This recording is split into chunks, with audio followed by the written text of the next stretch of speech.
కనుచూపు మేరలో జయము కనబడక, కనుచూపు మేరలో ఆశలు కనబడక, కనుచూపు మేరలో ఎంత వెతికినా, ఎంత పరిశోధించిన ఇక ఆనందము కనబడని వేళలో ప్రభు మాట్లాడుతుంది. అదే పరిస్థితి నేను నిరీక్షణ ద్వారముగా మార్చబోతున్నాను.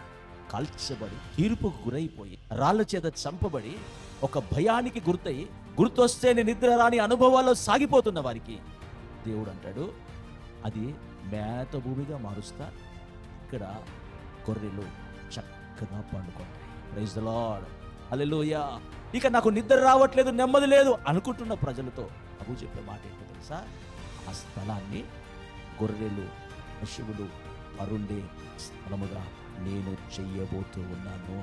నిశ్చయముగా దేవుడు ఈ కార్యాన్ని మనందరి పట్ల, దీనిని వింటున్న విశ్వసిస్తున్న వారందరి పట్ల నా ప్రభువు జరిగించునుగాక.